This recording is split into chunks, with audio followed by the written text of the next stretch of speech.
Mike, turn your games down. Hi, welcome to another movie episode of Games My Mom Found. I am Mike Albertin, and who's going back to the future again with me tonight?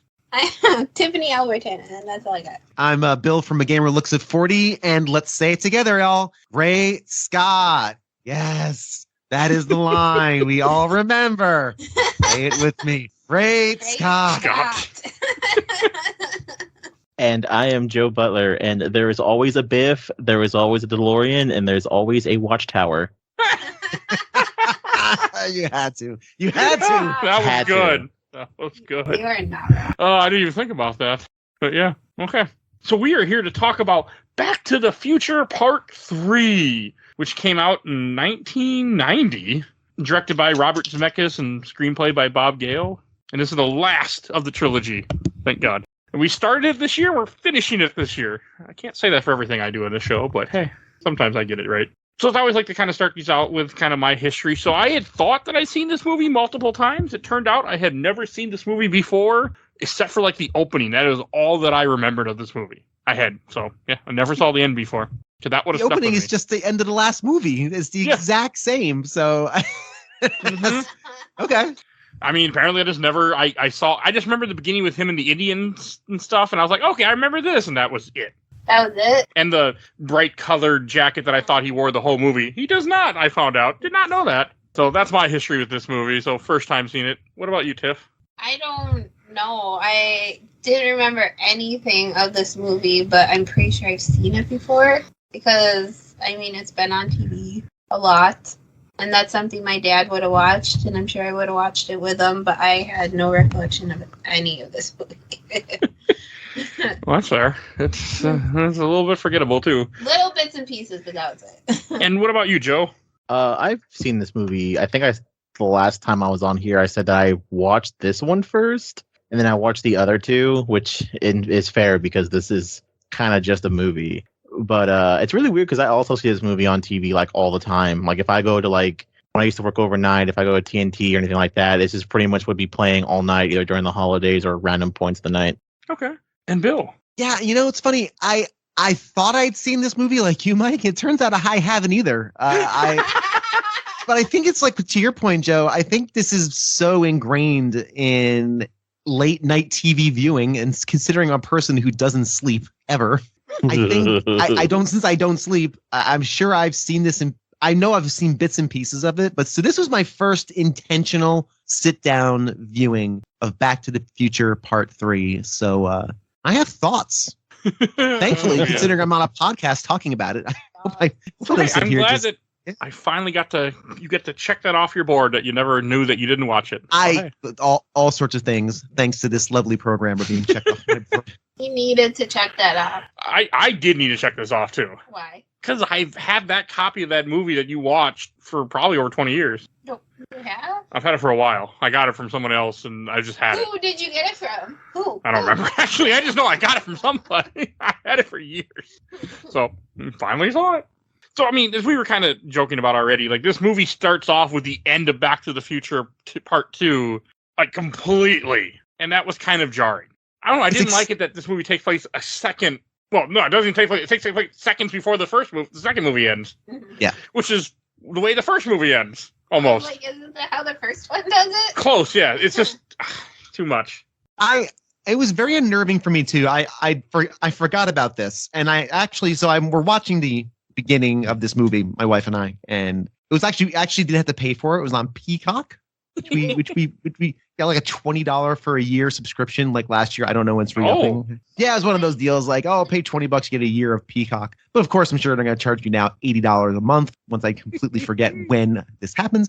Anyway, So it was on Peacock, so I didn't have to pay for it, which was nice. And watching it, I'm like, that's been a few months since the last episode. It was this year. Yep. And I remember this is the end of the last movie. So I go, Jen, how did the last movie end? How did Back to the Future Part 2 end? Is this the exact ending? So we're looking at it. So on my brandy new iPhone, which is because I hate the fact I own an iPhone now because I've been shamed into purchasing one. Well, purchasing I got it for my work. I've been shamed to moving from Android to iPhone. So now I am officially branded with this awful device. That's actually really cool and neat. But still, it's just freaking annoying as dopey Apple looking at me all the time. Hey, if you didn't buy it, then you're winning. So I didn't buy it. No, it's from work. It's a work phone, so work replacement. Anyway, so I get on and I do a little Apple Share cast on YouTube. Here's the ending, and it was the exact same ending. It's literally shot. So it's basically lifted from Back to the Future 2. So the beginning of Back to the Future Part 3 is just the ending of Back to the Future Part 2, just beginning. And it was jarring, though, because it was like, I feel like I'm missing something, but it really is good to watch it in context with the end. And it made me think, back when this was released, Back to the Future Part 3, I think was released maybe a year after 2. Is that correct? Yeah, right. A year after. So even then, it's a year later. So 2 is not really super fresh in people's minds. So I'm surprised they didn't do a little bit of onboarding, because this is not the era where you're watching it at home 15 times, right? Like you saw it in theaters. I don't know, maybe you rented it again, but it was pretty jarring. Like I had to actually go back, and I'm glad I saw the full ending of 2 and then went back, because I was like, oh, that's why he's wet, because it was raining. And my wife we both screamed, "What? Put the 80-year-old paper away. It's getting raindrops on it. Could you please?" I forgot about that. Oh, it's all I could think about. I mean, my issue with it was just like, when I watched it, I'm like, oh, well, hey, not harm. You just reuse the same footage to fill up some of that time that you got to put in this movie. They needed previously on Back to the Future too. Yeah. And now. But hey, all that comes before the title screen, so it's okay, right? Yes, So that's our previously on Back to the Future. But no, you're right, Bill. Like, I wonder how that would have been. Like, I mean, you only would have seen it, in theaters. Like, maybe the movie did play in theaters longer back then, so maybe that's part of it. Maybe that's why they did it. And also, like, TV wouldn't have gotten it, I feel like, at least over a year, right? Isn't that how TV worked back then? Yeah. I don't know when this. How do you know? I don't. I don't know when you young people just evil, just fresh air going through fresh lungs. Aren't you just cute, you two? Oh, yeah. 30, what am I, 36, 37? It ain't that fresh air. He's 5 years younger than me, so I don't know what you're talking about. Listen. Joe's the younger one. I'm the baby of the group always. That's usually. right. You're the one who's just everything's humming along great. Nothing's clogged. No, I'm getting there. I have like really bad acid reflux and everything else. Oh, fantastic. Have you hit 30 yet? That's when it all starts going to shit. No. Yeah. Yep. Death. It's staring you down. But hey, you know what? It's okay. It's all good. We're all heading there anyway. Anyway, not to get depressing, because this movie, unlike its predecessor, Back to the Future Part 2, is kind of delightful and fun. I really enjoyed in this movie not worrying about, I don't know, attempted rape or I don't know, domestic abuse and dystopian terror. And I had a fun little Western, and not to go too far into it, I guess, but am I the only one who enjoyed this quite a bit more than Back to the Future Part 2? I actually enjoyed myself with this movie to a certain extent. We'll talk about it. I laughed, but I was bored mostly, but I did laugh throughout this movie. This is a movie with a solid open, a very, very long middle hour, and then a wonderful final 30.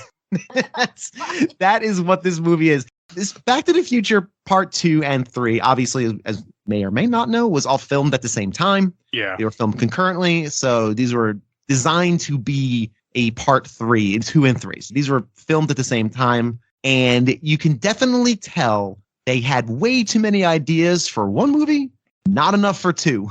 And boy, oh boy, this Back to the Future 3 is the not enough part, because there is some padding in this movie. Well, you didn't need this, but also I think Westerns were more popular at this time, or like they were still riding high or getting kind of like 1990. I mean, they were still nostalgic for Westerns for people. Yeah. I mean, like the joke in here, he called himself Clint Eastwood, like, which is gone now, but that nostalgic for Westerns. They're all dead. No, but the people that literally love Westerns were like, or some of them are either dead or older. Yeah. So, they ain't on this podcast. I don't mind a Western. It's not a genre I go to They don't often. do Westerns much anymore. No. Which is kind of sad. Well, what's the one, the TV show, not Youngstown, or the Deadwood, or some stupid thing. There was Deadwood, Yellowstone. Yellowstone, that's it. Yeah. I combined two things. Yeah, Yellowstone. That's supposed to be Yellowstone was the one that The My wife Ranchers? wanted to watch, and we got Paramount, but it's not on Paramount. It's on Showtime or something like that. Or no, it's on It's Peacock. on Peacock, and he won't get Peacock for me. If they give it me for $20 for a year, I'll do it. You bastard. I found my wife found some deal. I don't know. I'm just gonna make up fake email addresses from now on and fake aliases and just keep getting new usernames for all these things, so I don't have to pay out the ass all the time. I think that's an idea. Anyway, but yeah, so I like Westerns. Okay. Westerns aren't a thing that I just have like this real hard, like strong love for. I mean, there's the classics. There's some of those classic John Wayne ones like Shane and True Grit, and of course the Good and the Bad and the Ugly. There's some really good ones, but I find the stories to be very similar. And I don't have a lot of nostalgia for it. I didn't like grow up with Westerns. The Wild West. I actually have a story about the Wild West. I don't know, you live closer to it than any of us. Wow. No, not now. I'm talking about when I was in New Jersey. This makes it even more ridiculous. This comment I'm about to make. But I don't really have like a big love for it. The Wild West always just seemed very dusty and dirty. And as you may know from this show and my show, I'm a man of leisure and convenience. I don't want to be dusty and dirty all the time. Like nothing's ever clean in the Wild West. I like it. So there that is. But anyway, I can share my Wild West story a little later. I don't. So me personally, I don't. Does anybody else have like a fondness for Westerns? I mean, those people are out there. Yeah. I just don't think they're us. I gotta say, I'm just curious. Does anybody else like really dig Westerns? Like, oh, this was a cool take on it. I dig Westerns when they're like abnormally goofy. For instance, it's funny because there's two movies that I love that are specifically called Django. One is Django Unchained, which is obviously like the funniest Western that could possibly be. Yeah. And the other one is Sukiyaki Django, which is on Amazon right now, I think. And that is probably the goofiest movie you could probably watch of all time. It is also a Western about a Japanese cowboy named Django. Wow. That's interesting. Okay, cool. I know I've seen the Tarantino Django, and it's good. I enjoy it. It's fun. Escapist fun. But yeah, it's fine. But okay, is it any good or? Oh yeah, it's great. If you enjoy Westerns and it ends up being a pretty good comedy too, I highly recommend it. Okay. I did enjoy like the opening of this movie when you have Doc and Marty sleeping, and then Doc's like, oh, I had this dream that Marty came, and then Marty's right behind him and scares him. Like I did find that hilarious. And hey, they weren't in the rain this time. They looked at the letter, so they weren't in the rain. He just turns on like the recorder. It's like yeah, that was funny. Like some of that stuff was funny. 2022.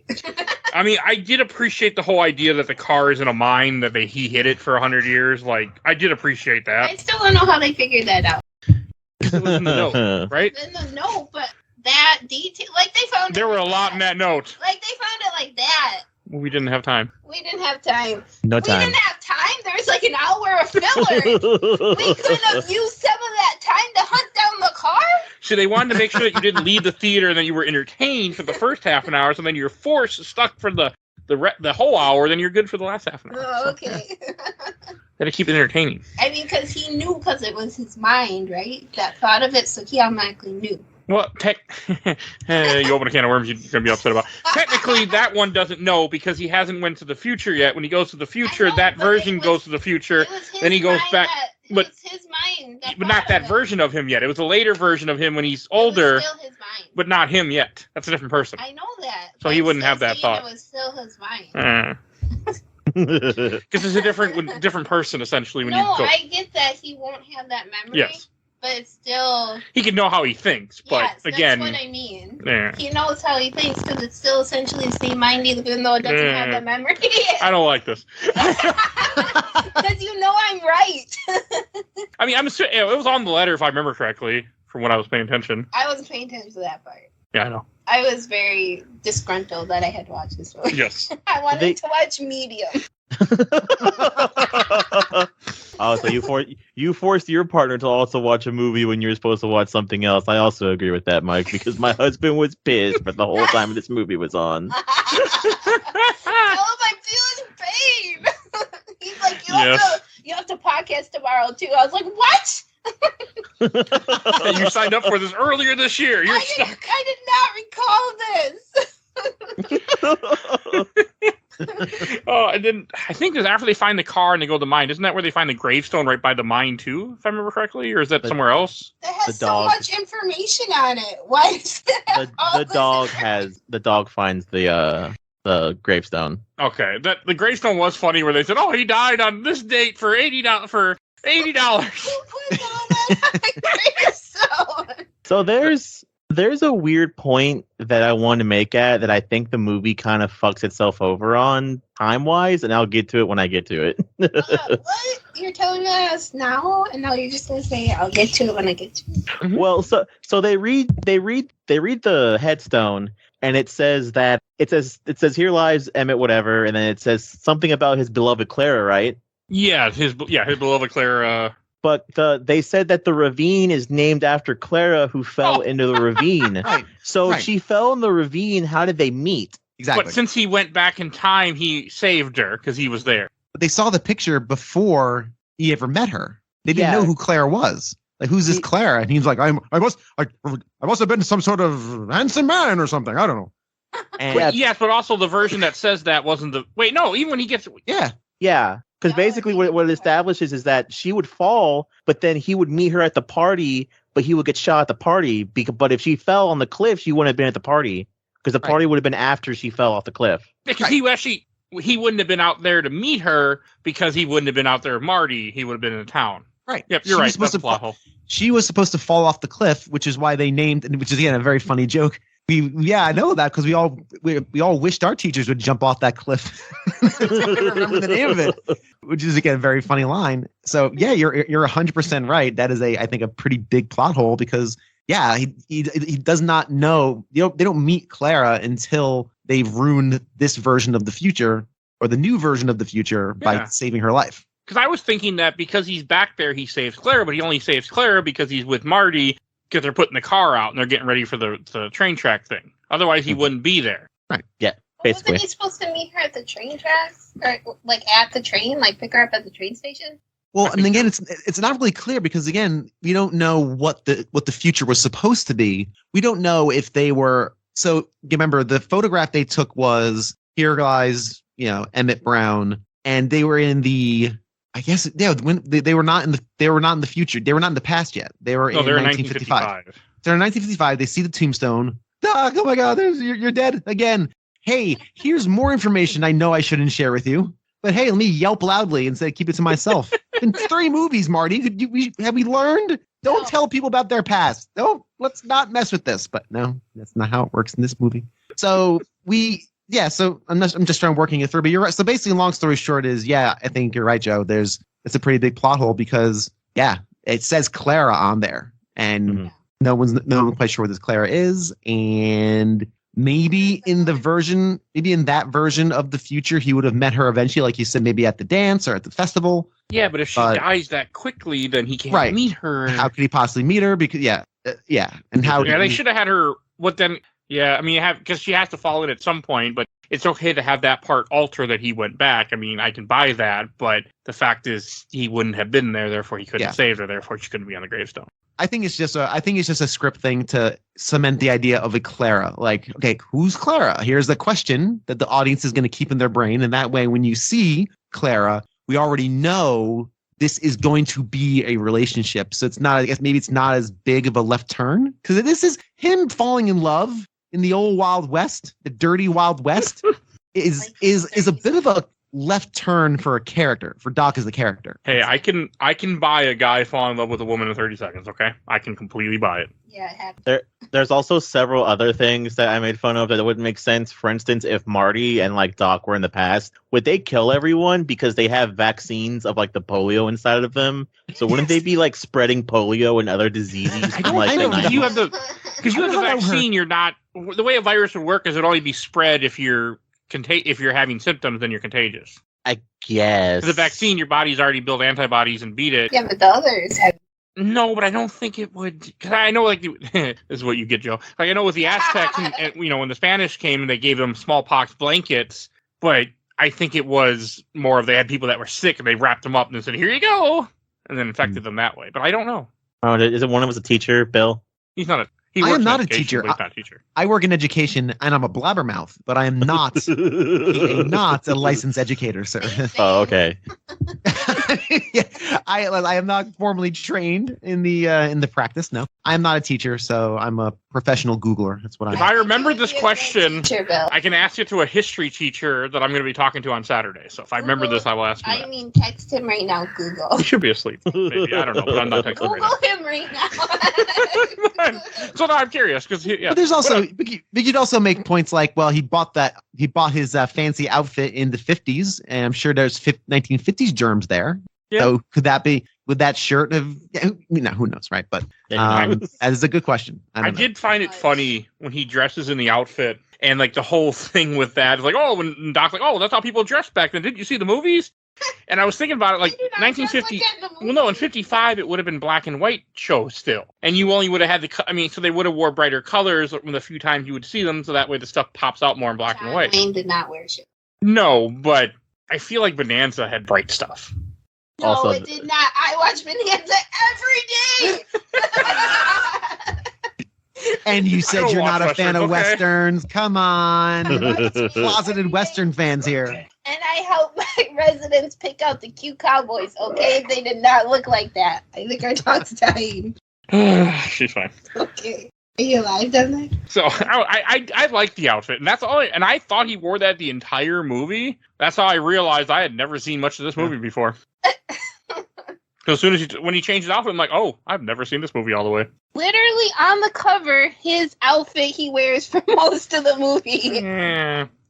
You see, I had a memory, But a wrong memory, apparently. funny enough, this also falls in the other goofy Back to the Future shit where you can buy that shirt for like $70. Is that shirt worth $70? Fuck no. No. No. Thank you, that shirt. I laughed my ass off. Like, okay, so there's a part that you could tell was for the movie, like when Doc is explaining how the DeLorean works. Now if he goes 88, like he won't hit the screen because it won't be there in 1855. And I know Tiff had brought it up, like why does he need to hear it again? But again, it was for the movie because the movie had the movie. Yep, gotta. You never know who's in that theater for the first time. Who had the brilliant idea? Hey, I'd love to see Back to the Future Part 3, and I have no way of seeing 1 or 2. But you know what? I'm sure I can get on this train, no pun intended, right now. And you got to account for it. Yeah, I watched Back to the Future 3. That was the first one I watched. yeah, and that's actually not. That's probably not terribly uncommon. You could. You could watch it. Yeah. It has the same stuff. I mean, you would just be disappointed. You would just might never have an inclination to watch the first movie, which is a perfect movie. That's all. Inclination. I don't know. New word.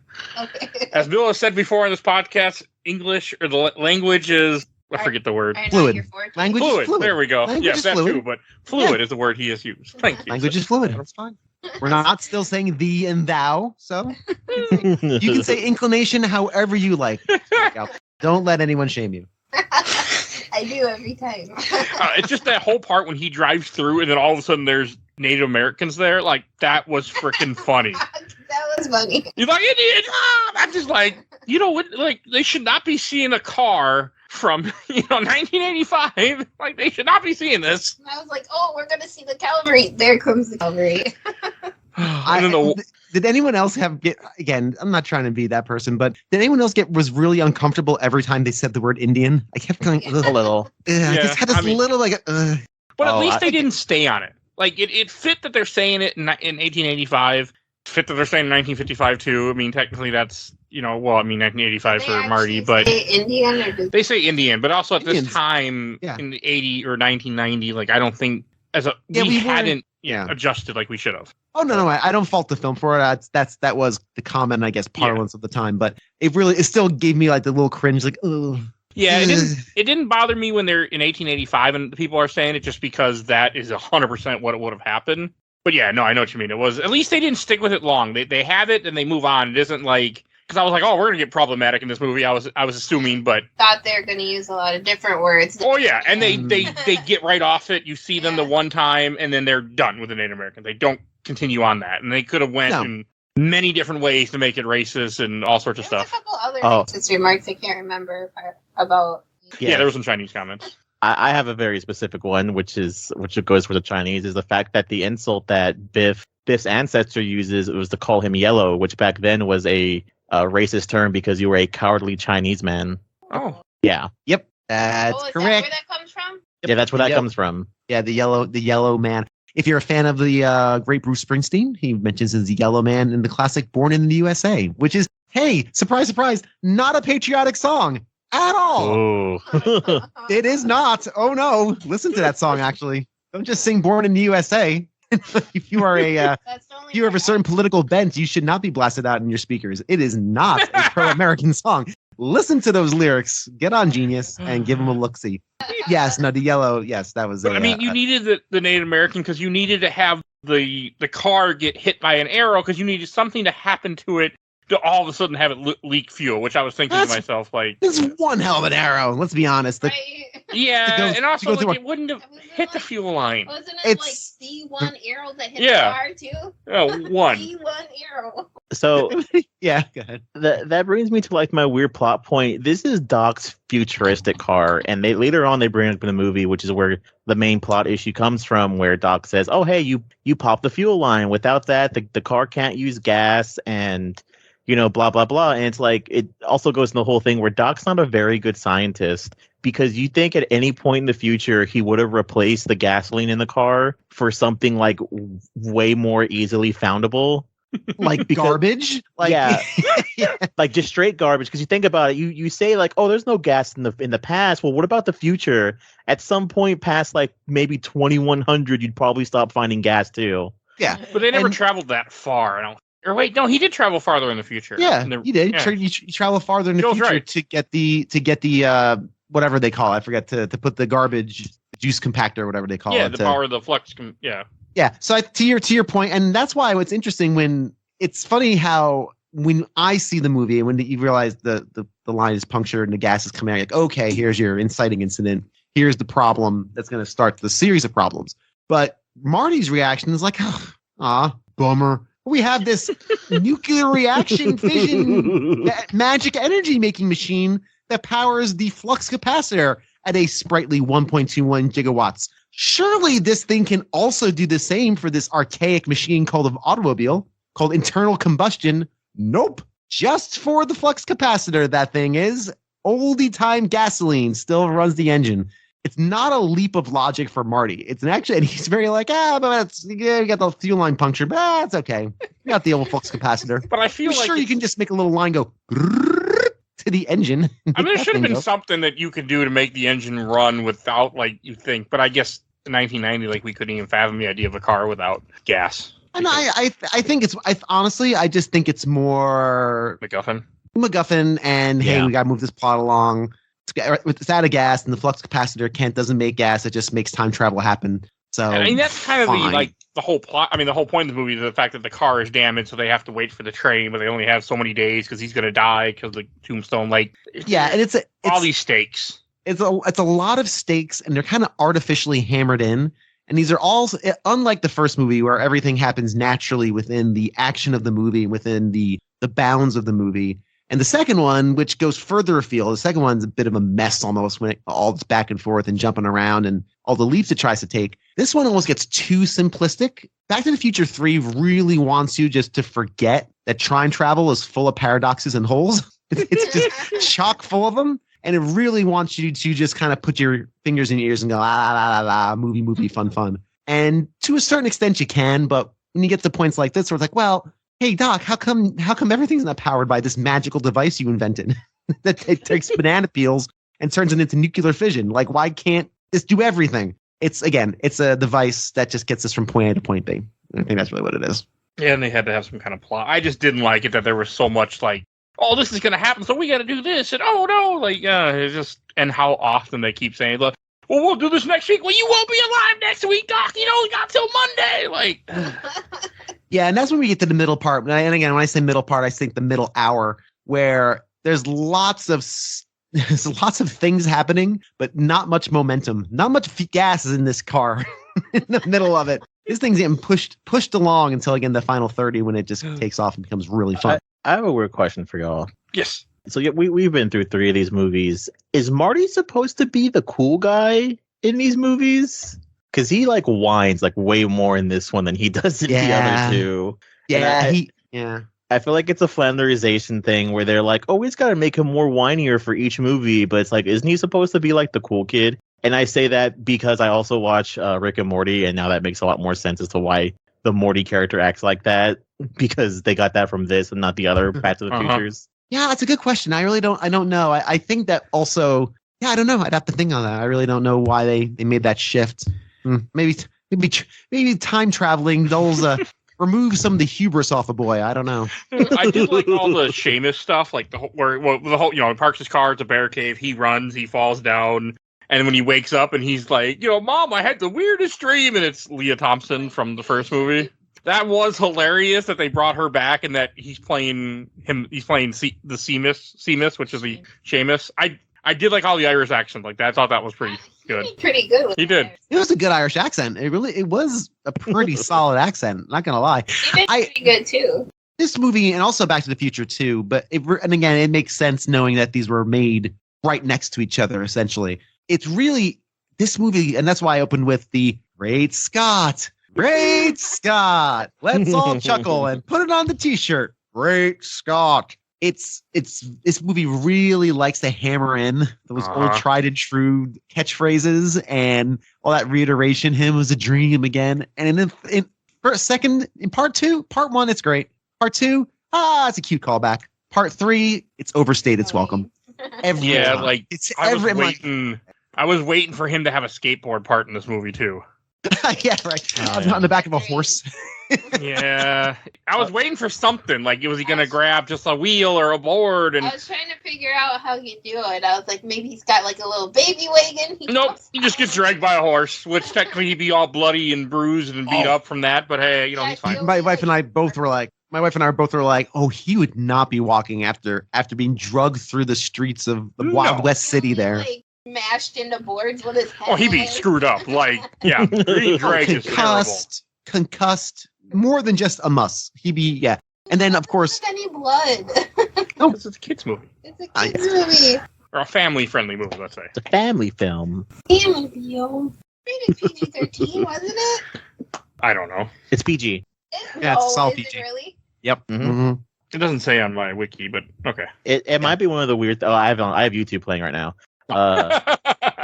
It might be one of the weird things where, like, how most movies are, where this was PG-13, like, back in, like, the 90s, but then eventually it's like, this is not PG-13, and then they made it PG, like, a decade ago. Can they do that? Can they make that change? Yeah, they did it with, what is it? Spawn. That's one of my favorite, like, Spawn trivia things. Spawn was rated R, and then they realized there's no violence that whole movie. Like, characters get shot, but there's no blood spray, and they say fuck once in that whole movie, so it's PG-13. Did they do it after it was released, or was that like a... Yeah, they did like a decade after it was released. Oh, wow. Okay. I didn't know you could do that. Okay. Yeah, totally do that. Because movie standards change every, like, decade or so. Okay. Nice. Well, maybe one day Reanimator can be dumbed down to a PG-13, and then all ages can enjoy that fine piece of cinema. You brought up BioShock. I'm going to bring up Reanimator. Fair is fair. Fair is fair. That's exactly not fair. At least not for this podcast. I hope I'm not alive if that ever happens. I don't think you have to worry about that. Oh, I think you're fine. I just appreciate how many references there are to Reanimator in different things. Because I have run into multiple. No, but I have run into multiple references to Reanimator, and the fact that, like, people like know that movie, I'm like, how? But, okay. Wait till I make you watch the JoJo series, and make you and your wife watch the JoJo series, Mike, because there's so many JoJo's Bizarre Adventure anime. There's so many David Bowie references throughout that entire series. It's not even funny. I wanted to watch it. I'm game for that. Yeah, but so another thing that made me laugh, because I laughed a lot this movie when he goes to town and it's Town Hill Valley from where they were. Like, I found that cute and funny, and then you see the clock tower again, the clock tower being built that's going to be there. Like, I like that. I appreciate little things like. I mean, yes, this is like, how can we keep doing the same thing over and over again? But I appreciated some of it. They had to tie it in to show that it was the same town. Yeah, and that was fine. It was funny when he's walking into town and you just see him reading the stuff, and the marshal is gone to go see Stinky Pete getting killed or something. Like, that was funny. I made him rewind it because I couldn't read it. I think that little stuff was funny. You would have even read it if I didn't tell you. It was okay, but I just like the whole scene was funny, and I did appreciate him going to the bar just like he did in the first movie, and I think the second movie too. And then the Biff actor shows up, but this time he's not a Biff. He's something else. Mad Dog. Yeah. Mad Dog Biff.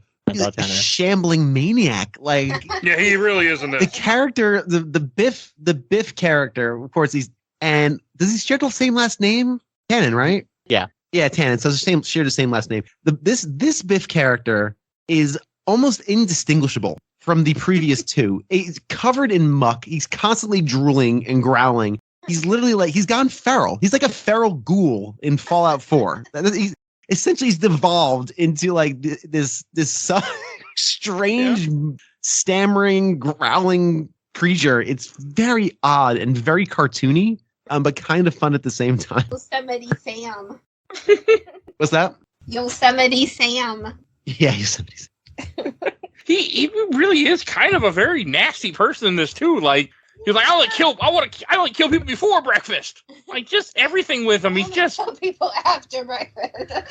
I mean, I get it's the Wild West, so everything would have been different. But man, like they made him he goes from being a bully. Well, I mean, he was a terrible person in the first movie. He's committing sexual assault, and now he's murdering people. So, but I don't know. He just very bad. Yes, it is the Wild West too. It was just okay back. Yeah, well, that you just shoot everybody too. So Well, and even though it is the Wild West and you can shoot people, they do establish that he's still a psychopath because he's wanted by every other town. Because what is it? Don't they say that they're gonna go rob 3 banks after they kill him or something? They're like, I'll kill you tomorrow. Wait, we're robbing a bank tomorrow. Oh, I'll kill you this day. We're doing this on this day. Oh, get you Monday. Do I got anything going on Monday? No. It's a funny line. It's very, very funny.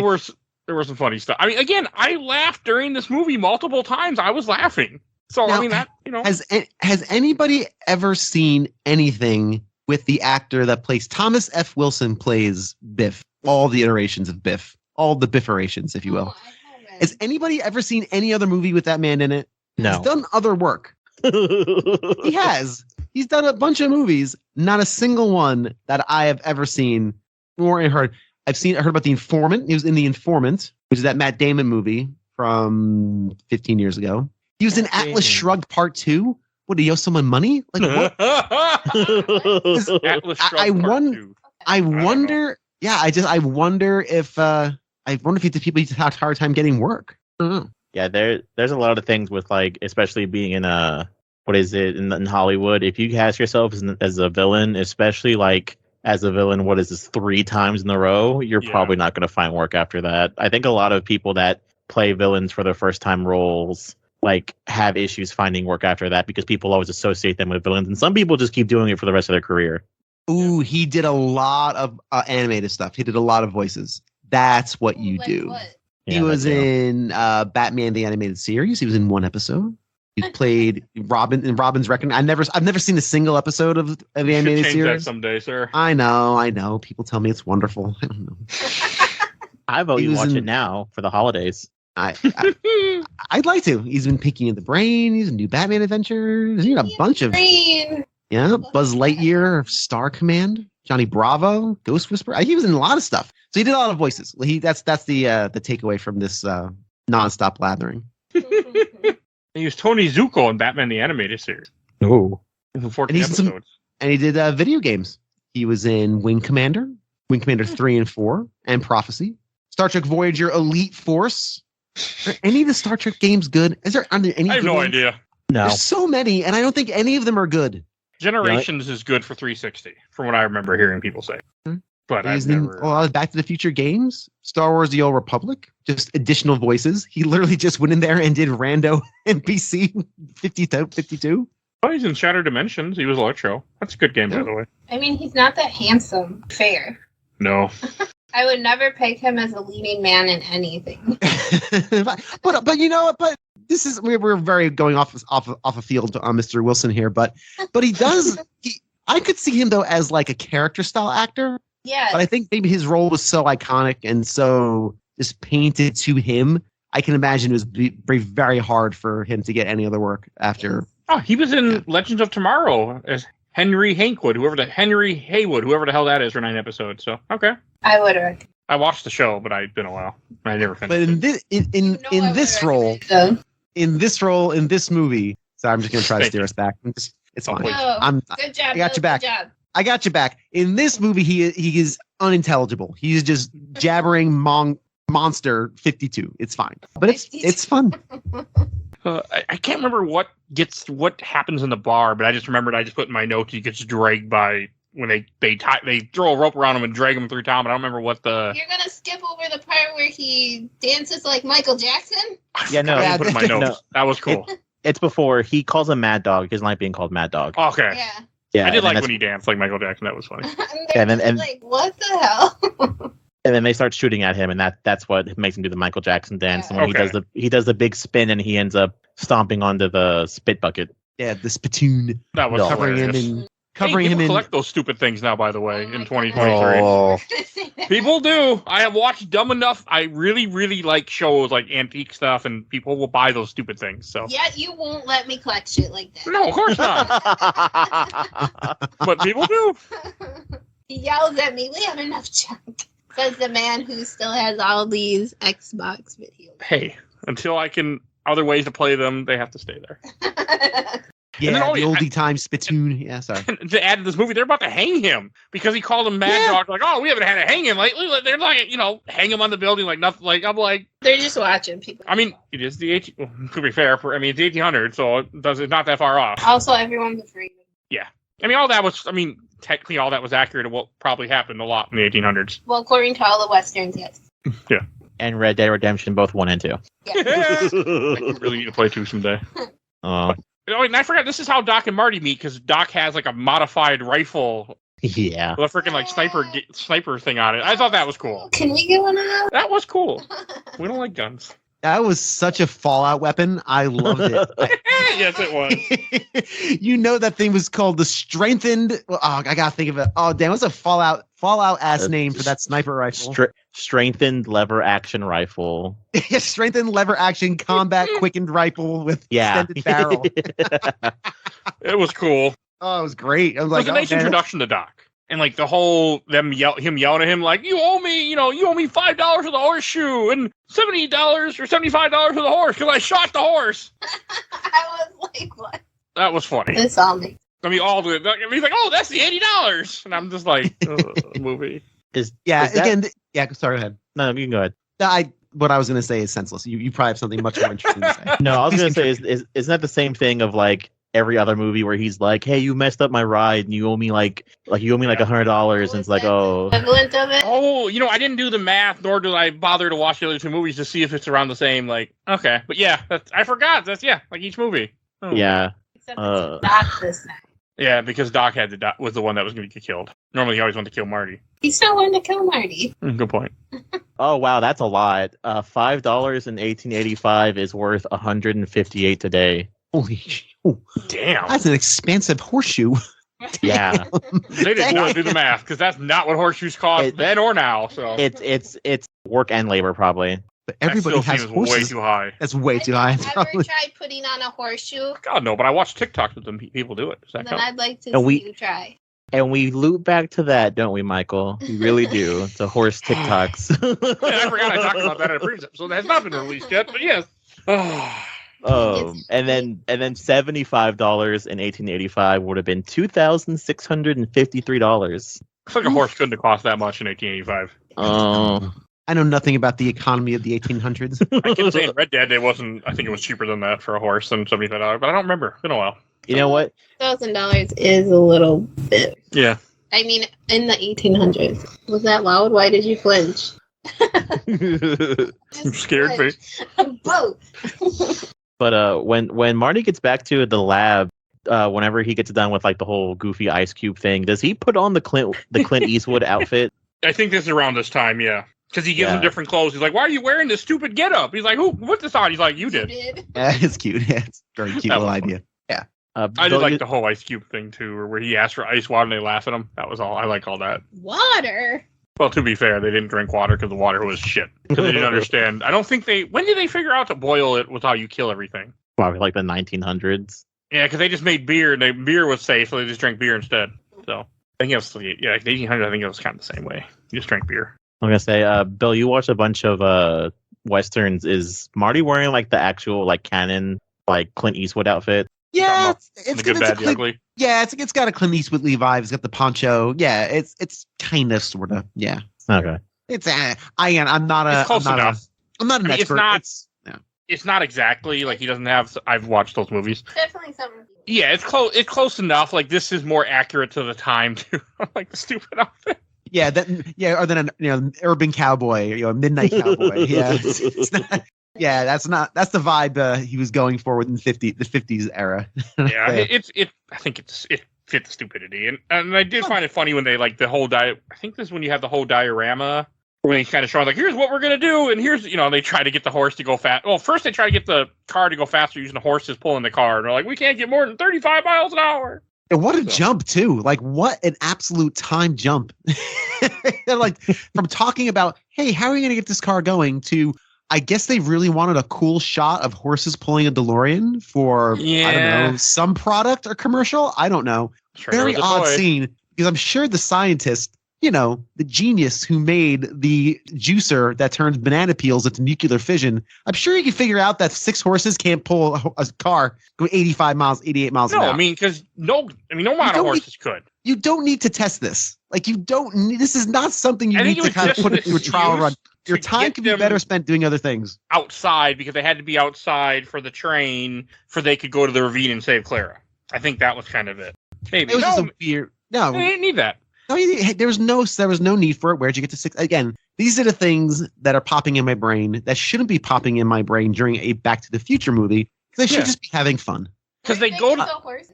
Had horses. They just had 6 horses. Apparently, he had $8,000. Hey, whatever. Money laying around. He probably made his money, like literally made it. But like, so I was thinking about like, oh yeah, so because they go to the ravine because he's looking at the part where why it has to be I was thinking to myself like, couldn't you just have any train track that's long enough where you just go? Why does it have to be that we're going to destroy this train, but just at the last minute we're going to get you go 88, so you're fine, but the train's destroyed? Like, couldn't it have just been like anywhere that you do that? It doesn't need to be right there. I mean, that didn't bother me too much because again, this is the era where it was expansion, and I could definitely see them still working on rail lines, right? And you know, this rail line's not ready yet, and this is a perfect straight track. If it's curved, we're not going to be able to like speed through a curve at 88 miles an hour. It's got to be a straight go. That way we can just pick up speed and not worry about turns. Yeah, all that for me personally tracked okay. So. Okay. Why are you worried about destroying trains? I don't know.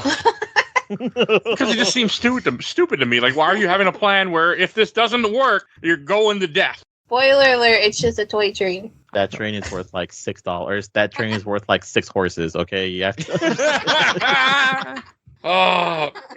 And like we were kind of saying, like this is where he saves Clara from the crash that shouldn't have happened because he wouldn't have been there, so she would have died. But yeah, it doesn't matter. I still think he was supposed to pick her up at the train station, so she shouldn't have been. And then maybe he forgot. I'm not watching this movie again to find out. By the way, so that's what I thought. He was supposed to pick her up at the train station, and then he forgot. So she was like, "Fuck this," and took a buggy by herself. And then I don't know what happened. Okay. Because the mayor does make a comment about, so maybe that's how it happened. I don't know. I could watch the movie, but I'm not going to. Pick her up at the train station. Yeah. Okay, this one they go back to the lab and they have the diorama of the plan, which pays off later, sort of. I did like that, though. I like how I was thinking to myself, how the fuck did he make this giant diorama? Like, they only have like less than a week before he's going to get killed. They got to do this. Like, when do you have time to make this? That's a good question. His barn? Was it a barn? Yeah, his shop. His shop. It wasn't a garage, that's for sure. So, yeah, so I was kind of thinking about, like, yeah, that doesn't make any sense. But all right, it doesn't matter. But in this, yeah, I did like the diorama. I thought it was funny. He had a little card, had a battery on it and stuff, and like stuff that didn't exist in 85, 55, whatever year this is. And you have the nice little callback of, I know it's not the scale. It's like, okay, another callback to the other movie that's better. Oh, I didn't realize that was a callback. Yeah, he's like, forgive me, Marty, it's not the scale. But Marty stops him and says, I know, Doc, it's not the scale. It's fine. It's a callback to the... Oh, okay, I did not... You see, some people wouldn't have realized that because it would have been 6 years. Or in this case, it's been 8 months, and I don't remember, 9-10 months. But, okay. Should watch the second one. No, I shouldn't. I should watch the first one again, but then I wouldn't want to watch this. Yeah. First one's a perfect movie. I agree with that statement. You forced me to watch this movie, so yep, I did. Watch it too. Wait, of course I did. So we were talking earlier about how we thought this movie had a lot of padding. I think it feels that way because you shove like 2 movies into the second movie. So the second movie feels like there's way too much in it, but it's enough. So whenever it feels like, oh, there's too much padding in this, it's like, oh yeah, because it's only staying in one timeline. I think that's a good point. Plus the problem with this also too is the second movie, if I remember my critiques or concerns about it, was it felt so stuffed because they're constantly bouncing around. This movie is much more straightforward. It's a very point A to point B type of story. And they try to fill in the gaps with, because you don't need to do real character development. Marty is Marty. There's no really, we've kind of exhausted how much teenage heartthrob can do. And they really lean into this Doc Brown finding love situation. I don't know how I feel about it. It's a good actor doing really good work. So I'm actually okay with all of it. It's actually two good actors doing two. But it's also a huge time paradox issue. But it's a big time paradox situation. Also, it just really flies in the face of the actual character of Doc. And it's such a weird 180 where you have this truncated timeline. Because again, the movie has to have a truncated timeline, right? So Marty's going to have to face off against Mad Dog Biff on Monday. So there's your ending point. There's your deadline, right? So we don't have 3 months to figure this out. We have 3 days. Okay, fine. Now, secondly, Doc is getting second thoughts because he wants to stay back in time because he's now in love with this Clara person because they both like Jules Verne. But then he gets his good sense back because you can't have this without Doc. You can't have the final adventure. You can't have just Marty doing it by himself and Doc waving goodbye. See you later there, Marty. You can't have that. So you have like all these little competing pieces that are just not gelling. And again, it's Back to the Future. First one, it's just gels. It just slides together beautifully.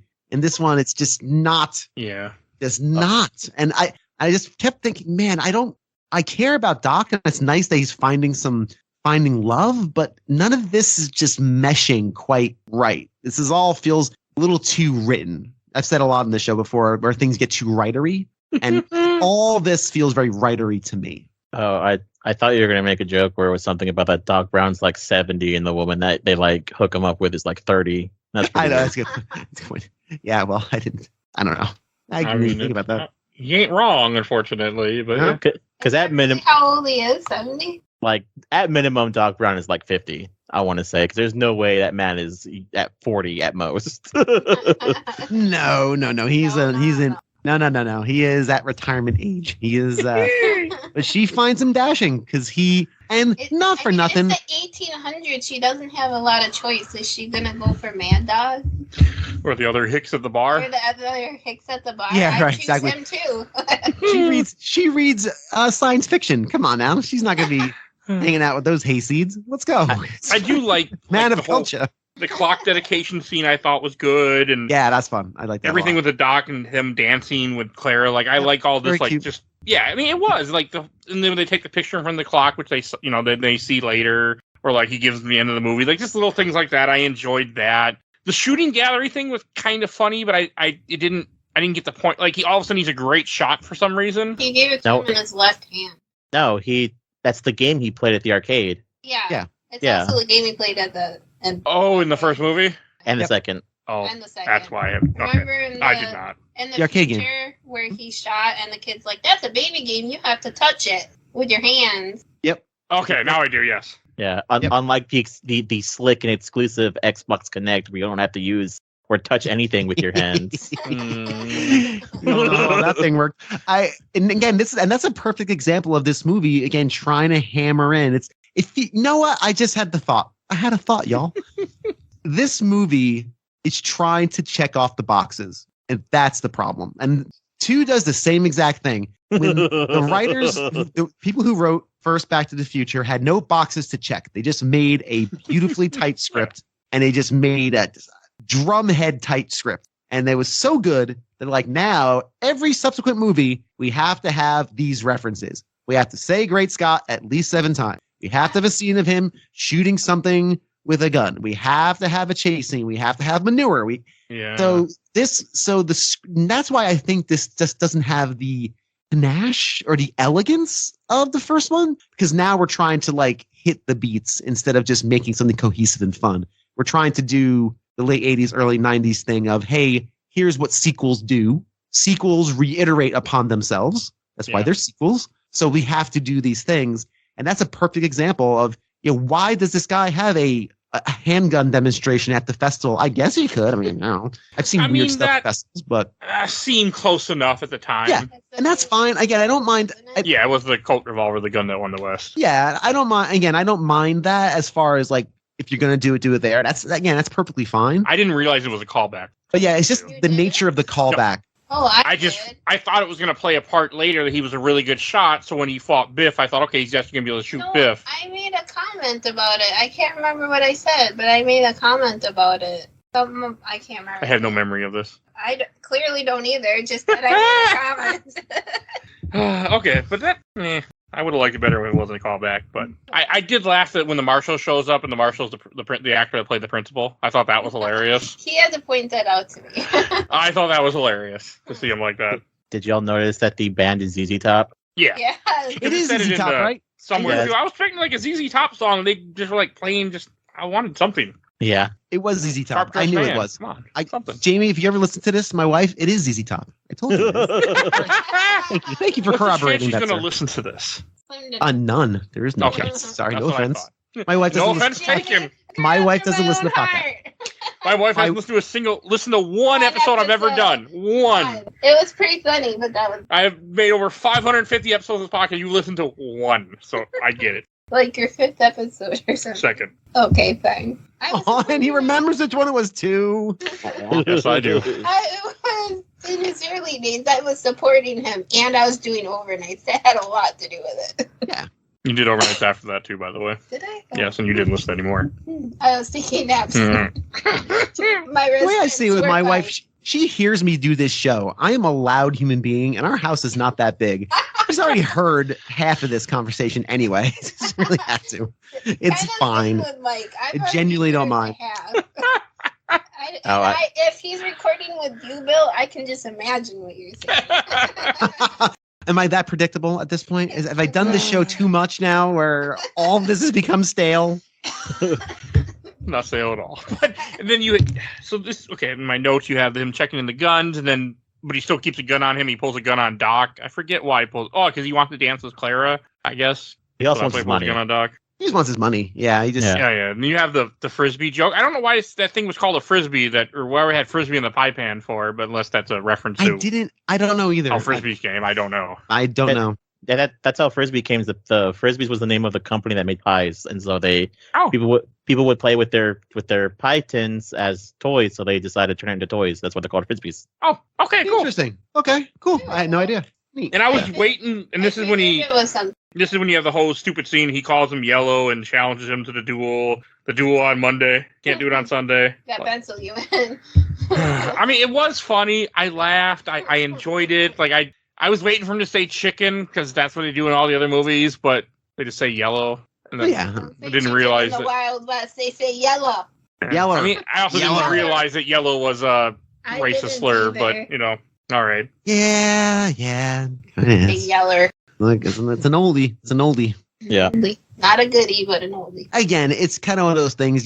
I give it a pass. I mean, it was. Yeah, no, it era. didn't bother me. Nah, It's not. fine. I don't consider it problematic because it isn't played for that, and it does fit the time period that they're portraying. It wasn't. so. It wasn't done with malice, right? No. It was just that was just how people talk. That's yeah. It's And it also changed over the years too. So Oh yeah, totally. yeah. I mean, I was just annoyed how I think it was like 3 different times in the movie they do the damn joke of "you're a coward." So, but I know that's just the thing with these movies. So I'm like, and this is when he Don't gets call him a name.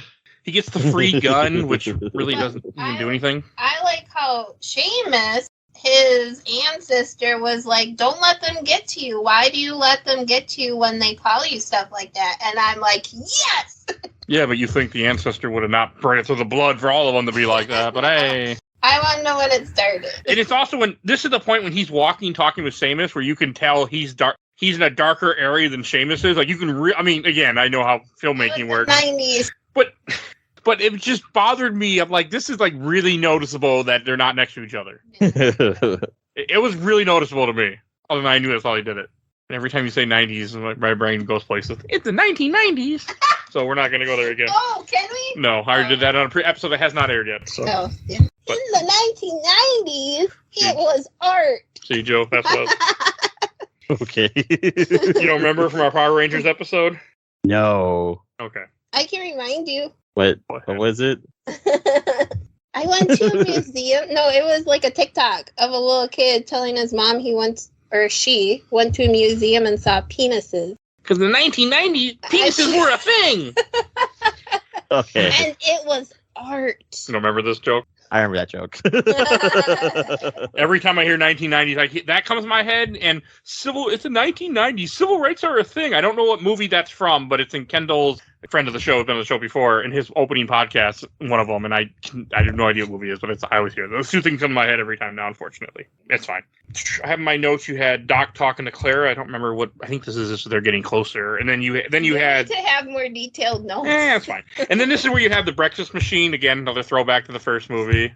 I was thinking to myself, like... Did it feed his dog, too? I didn't feed No, it didn't feed the dog this time. It just made eggs and stuff. Which to me seemed really ineffective. He's talking to her, and that's where they realize that she likes Jules Verne. Okay. And then he talks about reading 20 Leagues Under the Sea as a kid, but she's like, the book came out 10 years ago. How'd you read as a kid? He's like, oh, shit. I felt like I was a kid. Yeah. That was... And then... the stuff with him back in the town where everybody's like, knows his name now, and the Undertaker is, measuring him for the coffin and getting everything ready. That was all great. I don't want to buy a suit. I'm not measuring you for a suit, son. Very cute. Again, very, very cute. And then they keep pulling. This is when they keep pulling out the photo, looking at the tombstone, the photo that they should not have, that should not exist in 1985. But I mean I did like that whole idea where they keep where photo changes because their actions are changing in the future. I did like that. Yeah, again, I don't have a problem with that. You need a visual representation of time passing. Again, you need that kind of visual, ticking clock, and that's what that serves. It's fine. Again, it's not as effective, though. Not as effective as the picture in the first one because... No, not at all. Because, in the first one, the hands are disappearing, and then, like, the neck is going. Like, it's got that really phenomenal timer going, where this is a little clunkier, but it's fine. Again, another bit of stuff to keep things going. I forget at what point in this movie they make a mention about the girlfriend. It might have been later, but at some point they go, "We left her on the porch all those years ago," type of thing. Yeah.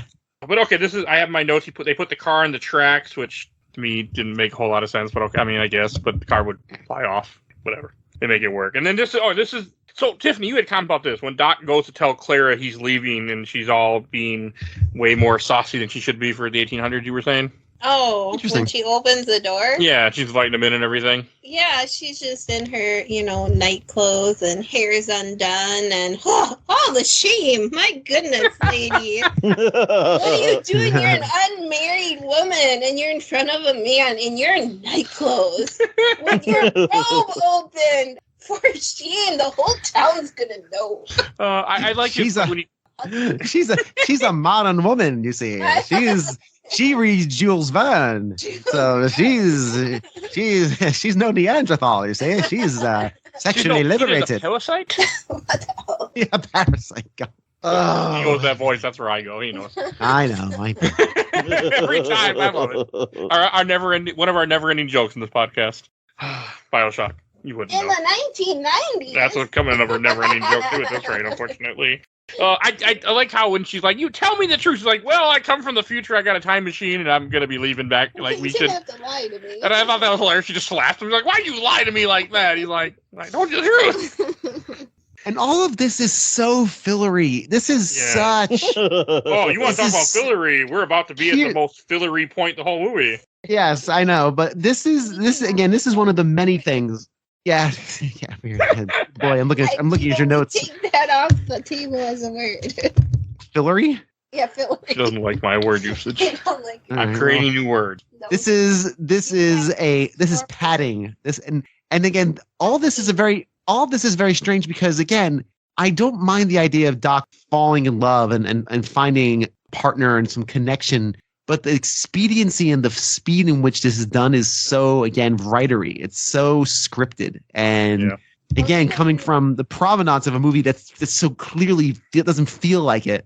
It just feels very generic. And I don't know, it just feels very padded again. Oh, I mean, the whole thing with him at the bar and like this whole scene of them going to the bar and him holding that she's holding that shot. How much he drank? He had one shot. He passes out like everything with this was just so stupid. Biff counting and then not knowing how to count. Like, it's just... Oh, it goes on forever. And then the He wake doesn't know up how to juice. count, but if he holds up his fingers, suddenly he knows how many numbers are.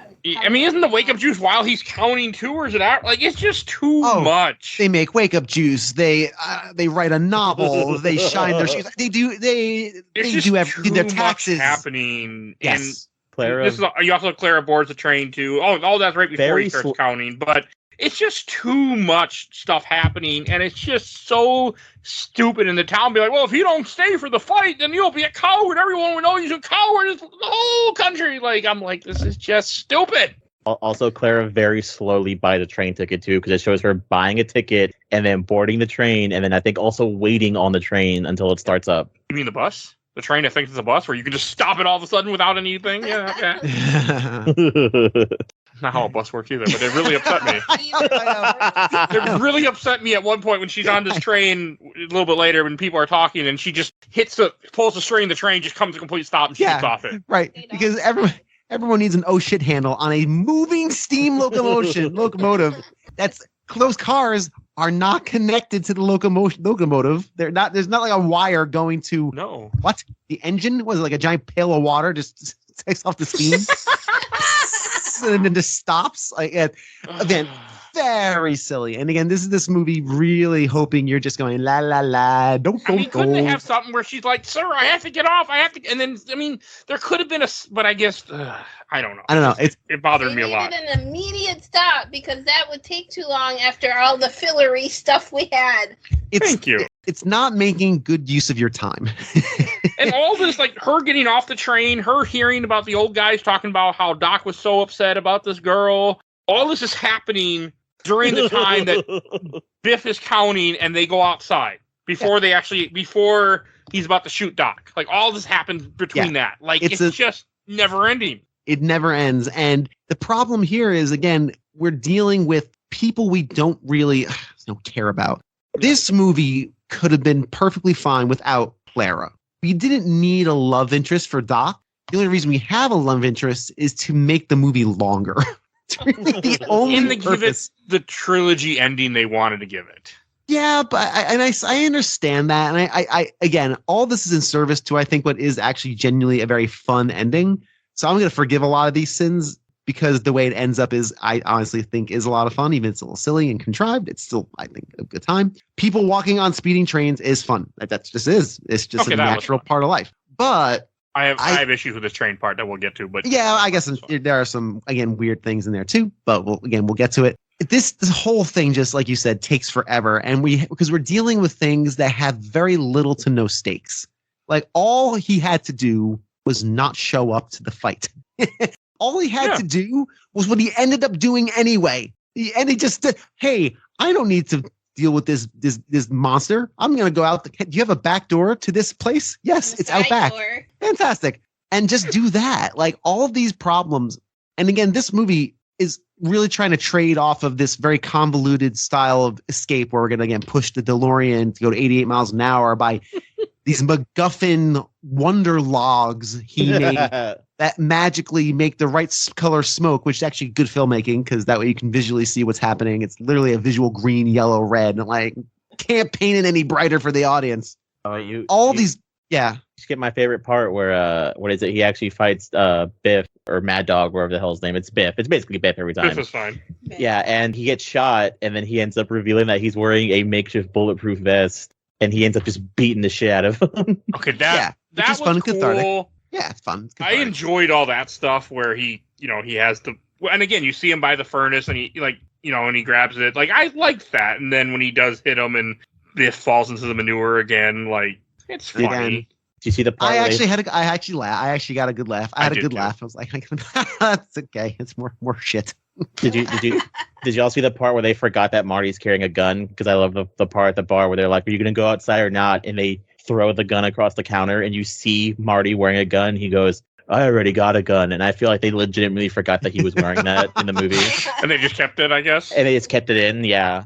Yeah, that's a very good one too. Yeah, here's my gun. Well, again, you're right. And it's like, hey, we bet money on you and you better go out there. If you to go out there, the whole town's going to think you're a coward. And it's just. But you are right, Bill. Your earlier comment, you just didn't need to be there. Just leave, because what does it matter? You're not going to be. They're never going to see you again either, because by the time you reappear into the timeline, they're all long dead and gone. And that's why I say this is 40 minutes worth of movie stuffed into 2 hours worth of screen time, and it's well, not stuffed, I should say, stretched amongst 2 hours of screen time. Yeah. The problem that was set problem is not a big deal problem. The big problem is you need to get this thing to go fast. Honestly, my first thought was, let's find a hill. Let's find a hill and just roll it down the hill.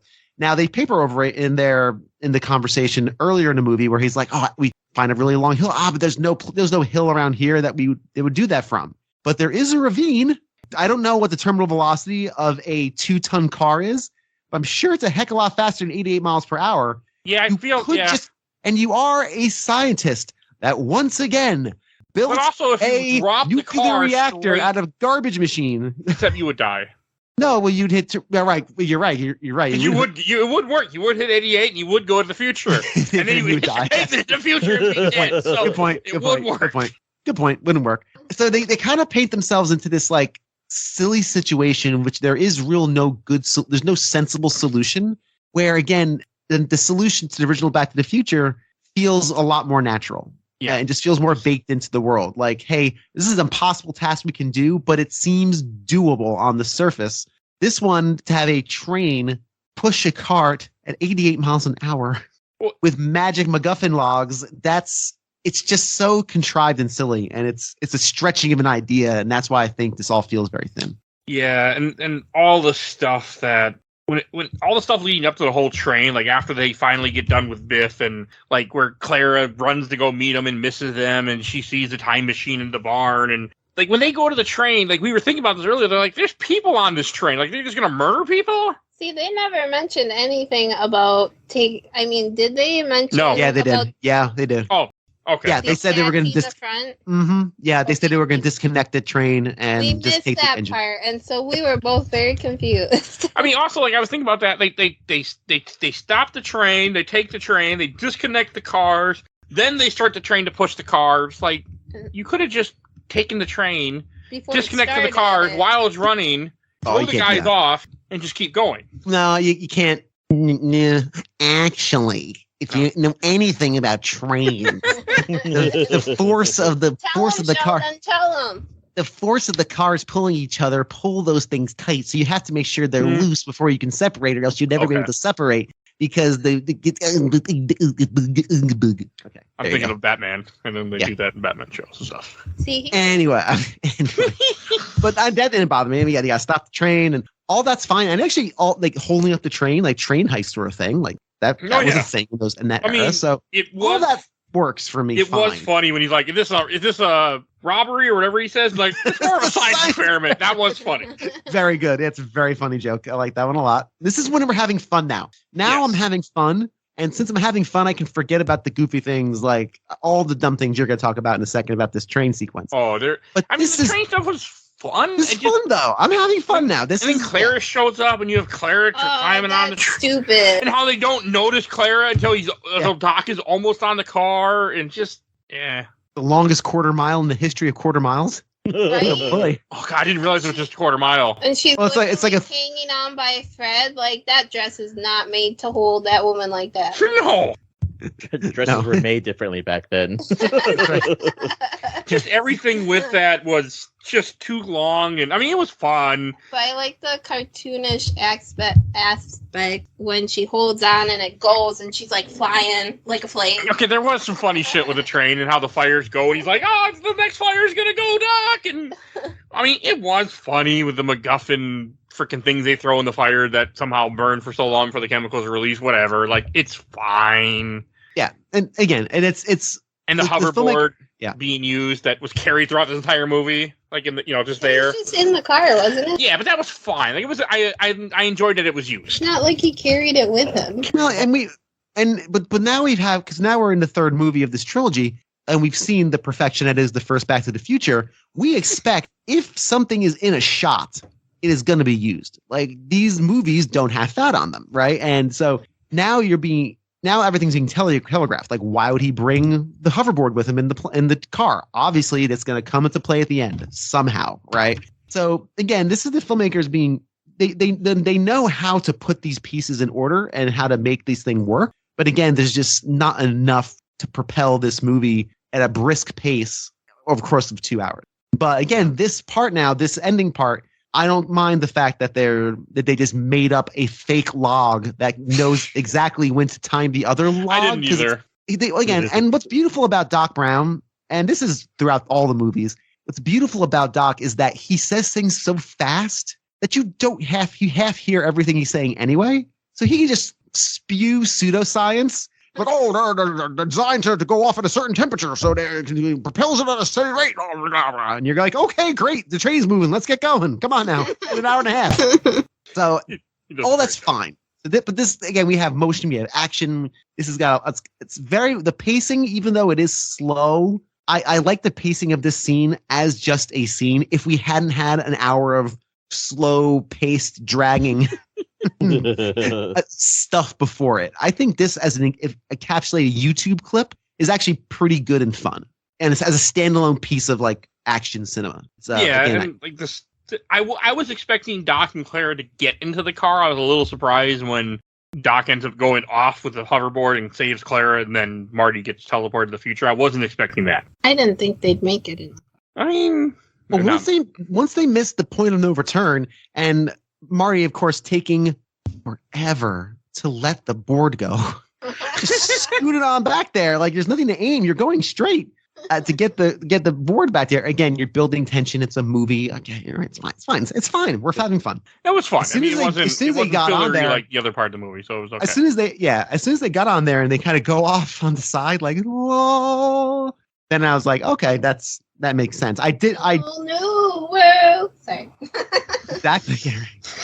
Did y'all notice they call it Eastwood Ravine now? I did notice that. That was cool. I did see that. I was waiting for that too. I was like, are they called Eastwood Ravine? Yeah. I guess they knew Eastwood stole the train and Eastwood went into the ravine. So, okay, that's fine. And whenever they know he died. There is also a comment earlier with the marshal after the stuff with Biff when he's like, see, discipline works. So he's telling his son, which then goes into the principal years later. So all the callbacks, you gotta have them. And then when he does go in the future, DeLorean just goes on the track and just goes right by. The other people are like looking at like what the hell. And then because of course you have to destroy the DeLorean, so it gets hit by a train. I did appreciate that. I know. I was like, wow, no number 4, I guess ever. Well, funny enough, that calls back to the letter I think Doc left because didn't the letter that Doc left say to roll the car onto the train track so it gets destroyed? Yeah, I don't know if he says specifically train track, but he did say destroy it. Destroy that infernal machine or something along those lines. Yeah. Mm-hmm. So I mean, and then he goes back and he sees his family, and I thought that was cute because it's the family from the end of 2, how they would have looked, and they're all like, "What are you wearing this shit for?" That was passing good. Comments. The dad looks weird. That's because it's not Kristen Glover. Yes, it is. Yeah. That poor actor.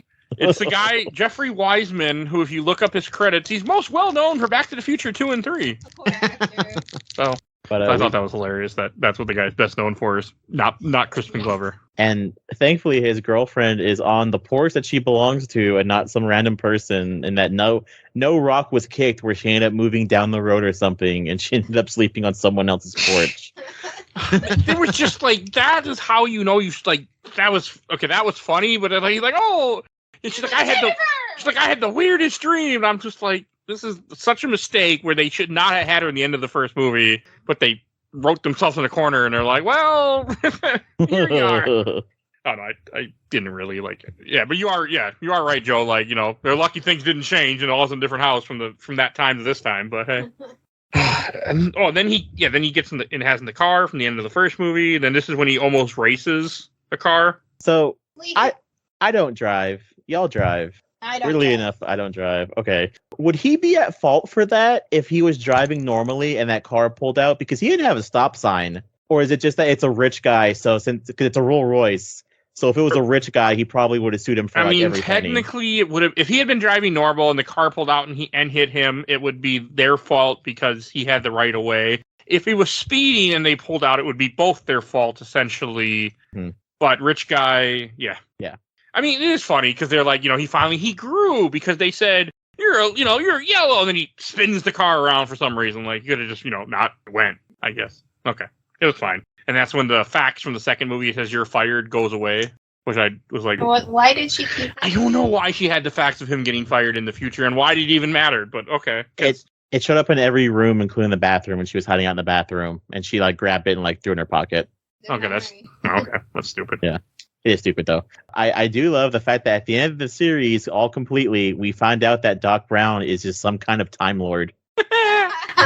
Yeah. So this is how I knew I never saw the movie. I did not remember when he showed up in a train time machine. It's so goofy and silly, but it's still really kind of cool. It's how would you cool. even make that? Like, none of the tech. Mister, we don't have the parts to fix this. We can't even fix this car to run, but flying in on a train. Well, the idea of the train they went in the future.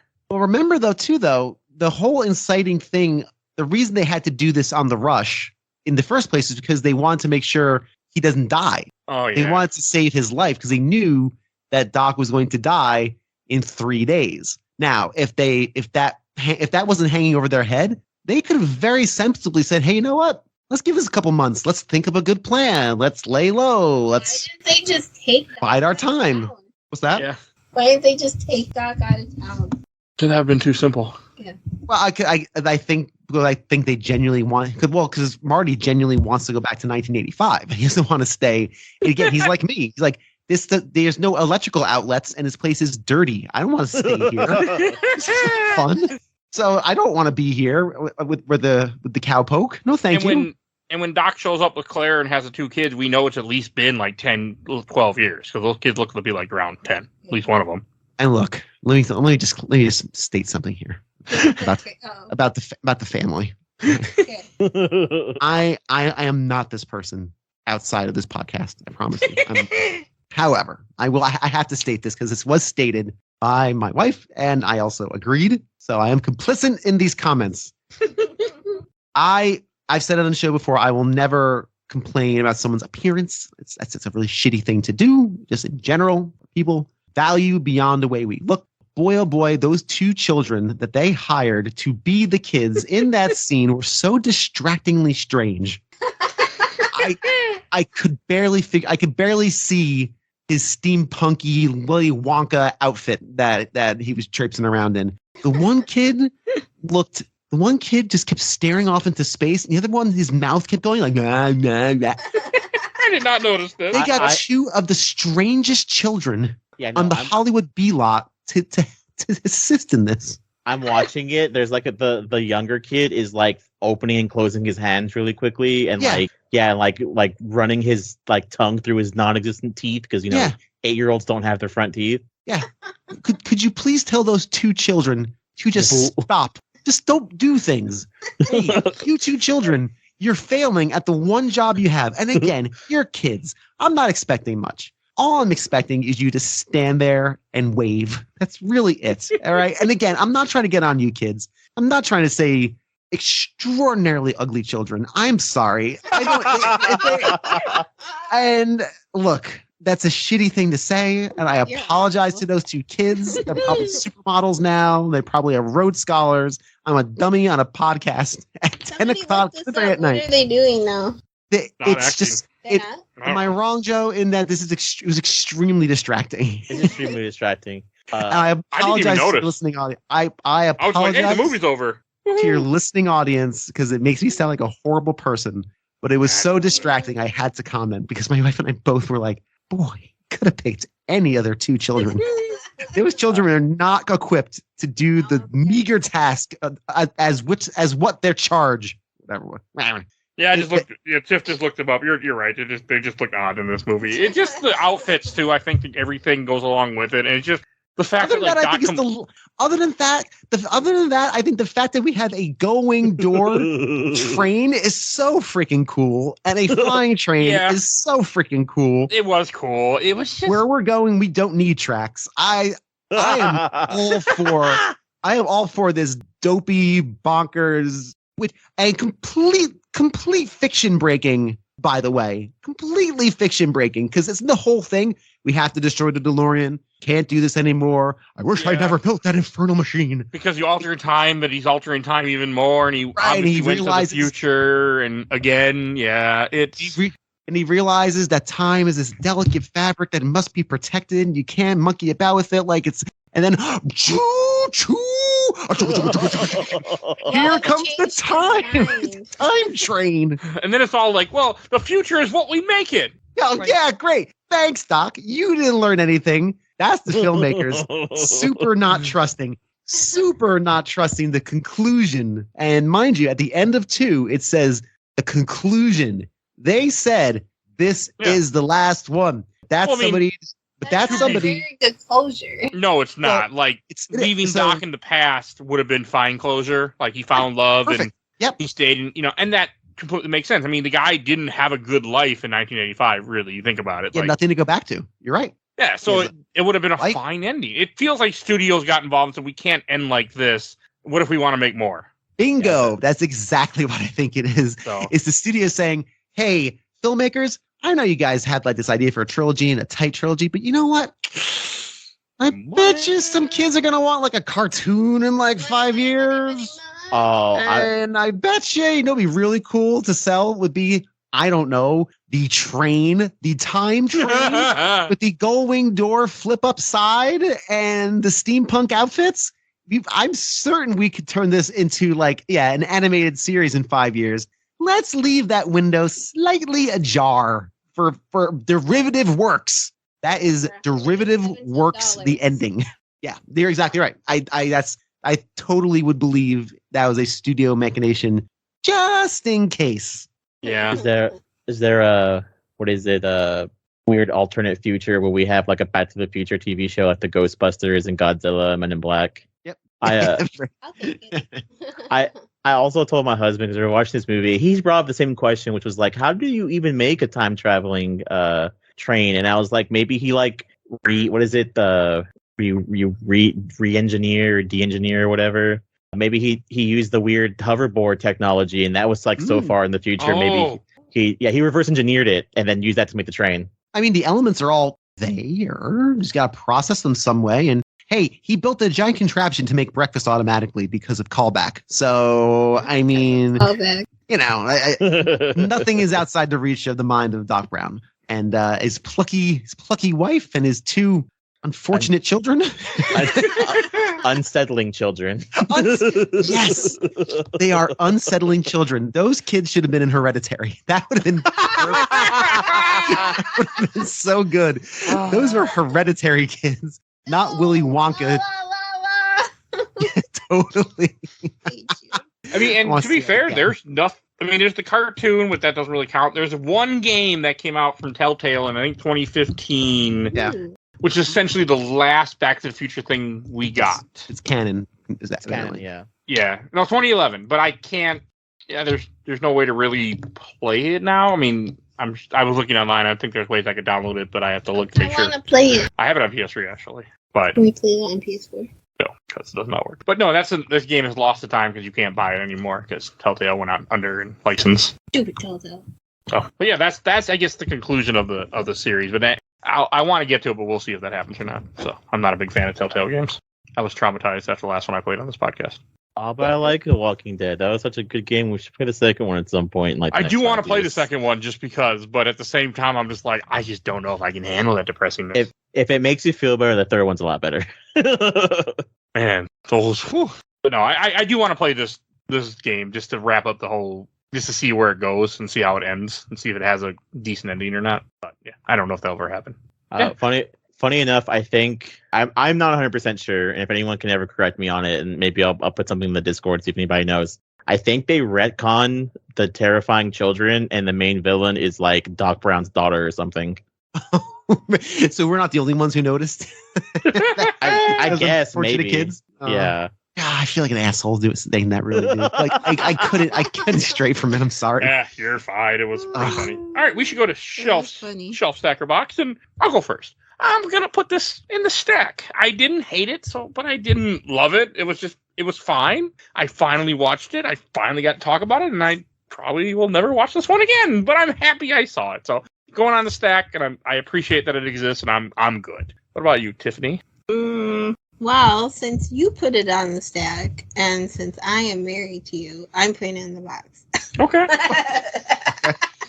I love that logic. I don't, unless it's on TV, I don't see myself watching this again. It was okay. Also, you don't watch TV like that. Yeah, see, I don't.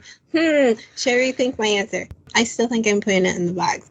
Like, maybe I might search it out, but I don't see myself wanting to do that. And that's fine. Mm-hmm. No nostalgia for me. That's fine. And what about you, Bill? This is a solid stack for me. This is definitely. I don't think either 2 or 3, and I can't remember what I put on 2. I think I probably put 2 on the stack. I imagine. If I put it on the shelf, I don't know what I was thinking. Because I actually like this. I like this better than 2. To be honest with you, again, I'd rather have simple fun, and maybe this is me just being a 40-year-old man. I don't know. But I think this was just more fun. And even the slow parts, even the parts that were dragging and obvious filler, they at least had some levity and some life to it. And the actors were clearly having fun. Where in the second movie, I don't know. Again, I don't need gun-toting principal and all the horrible. It's just too overstuffed. So I guess if I'm going to take overstuffed or understuffed, I guess I'll just take under. And all that adds up to an easy stack for me. I had a good time at the end of the day. I walked away like, that was fun. For completely forgetting about the hour of padding that was previous. But this is a very solid stack for me. Okay. And what about you, Joe? Before I answer, Bill, would you say you're a 40-year-old man who is a gamer who is looking at his own age? I would say that. Yes, I am. That is true. That is an accurate statement. But I had to make that joke because you said you're a man who's 40. So, but a man who's 40. Yes. I'd probably also put this on the stack. Funny enough, I also don't remember what I put for the last movie, but I'd be fine watching the first one and then being like, that was a good movie. Time to watch Hereditary or something else. But yeah, at least both of them deserve a stack. I don't think they deserve the box because at the end of the day, they're still really fun movies. Okay. Yeah, they are. And I'm glad. I am really happy that I can finally say I've seen this trilogy and covered it. And it will forever be part of the catalog of this podcast. So, yeah. And I am curious about the game now just to see where the story goes. But yeah, it probably won't be anytime soon. So I just don't see that happening. Hey, maybe eventually it'll end up on Steam someday. I can play it on my Steam Deck legally. Maybe they'll let me buy it again. Because I would buy it on a sale. All right. And Bill, where can people find you at? I can be. So if you want to go back to the future or back in time, I thought about that this morning. If you want to go back in time when it comes to your fandom of retro video games, then may I suggest a small podcast entitled A Gamer Looks at 40. The show is currently on hiatus. I think this is coming out soon, but if it's not coming out, okay, fantastic. If it's not coming out before March 4th, then the show is on hiatus. There are no new episodes being generated. I know, sad. That's a lot longer than I thought it was. Yeah, March 4th. Sorry, y'all. I guess, did I post it on Facebook yet? I don't even know. I did on TikTok. You posted somewhere. I didn't realize it was that long. I thought it was just like you were out for December. No, no new episodes until March 4th, y'all. So, but lucky for you, patient listener, there are 100 other episodes out there, and they're all evergreen. They're there. So this is a perfect opportunity to go back into the archives. I'll be posting some best ofs throughout the hiatus just to kind of keep the feed fresh. I'll be posting on TikTok and Twitter X and on my Discord. So I'm still reachable and I'll still be making stuff. But December is just going to be chill out, just not going to do anything. And then January and February, I got to get back to interviewing for Final Fantasy and for Metroid and for other stuff. So yeah. That's why it's March, because that makes sense. I just can't imagine a month off and then 2 months of recording and writing and producing. So you write for your show. I forgot. I don't know what that is. I lot involved. Right. So if this is the first time you've heard me on this program, then A Gamer Looks at 40. The feed is still up. It's live. There's lots of episodes for you to check out. I've been recommending episode 49, The Search for the Nintendo Power Winner. It's one of my favorite episodes I've done, where I chat with somebody who won the grand prize in a Nintendo Power Contest back in 1990 something, and got to hang out on the set of RoboCop 2. And it's a unique story and a unique perspective, and I'm proud of that one. So that's my recommended start. You do really good work, much different than what I do. You do good stuff too. Oh, I'm not saying that. I just different style. Yours is more Well, writery. There's no writing done in this podcast. It's oh God, I almost There's said no script. I almost said there's curated. Ew, that's such a shitty way to think. My own thing. It's a collection of people's recollections and stories that are kind of crafted and put together around a certain game or theme, and has that vibe. So so check it out. Even though I won't be here won't be no new stuff for a while, but okay, that makes sense. I mean, I get it. You're building up. It makes sense. Yeah. I couldn't imagine doing that because I pump out 3 episodes a week at the moment. So you're an obsessive compulsive, and I don't understand how you do. Yes, I don't know You're a either. maniac, sir. Agreed. My wife would agree too. Yes, I do. Okay. So if you enjoyed this episode, over 550 episodes of this podcast, you can find everything we do on Podbean. We do movies, comics, TV shows. We've done the early Back to the Future. Go check those out. If you want to hear Bill, go look at type in an MCU movie, everything that came out before Shang-Chi, and you will find it. And you will hear Bill. After Shang-Chi, I stopped because I don't want to do Eternals, and the whole thing got shipwrecked after that. So hey. So go check out all the content. We have everything. You can find everything we do on Podbean. If you want to support the show, we do it. Patreon, little dollar. You can vote in our Patreon poll. You'll see a link in the show notes. We have a poll every month. Definitely go check that out. And please join our Discord. You'll see a link in that and chat with us. We've got a pretty lively Discord, so please join us. I'm always happy to have more people in there. And want to give a shout out to my awesome intro, outro courtesy of Helena at Helena Hathfury. You can follow her on TikTok. You will see a link in the show notes to all her link tree. She does Twitch now and stuff, so go check her out. And also check out Nomads of Fantasy, another podcast that I've been on a few times. And please follow us on Facebook, Instagram, Twitter, Blue Sky, Threads, TikTok now, and YouTube with audio only. But we are on all those different things. You can get Games My Mom Found stuff. And I think that's everything I need to say. So we will see you guys all next time. Bye, everybody. Bye. Yeah. Bye.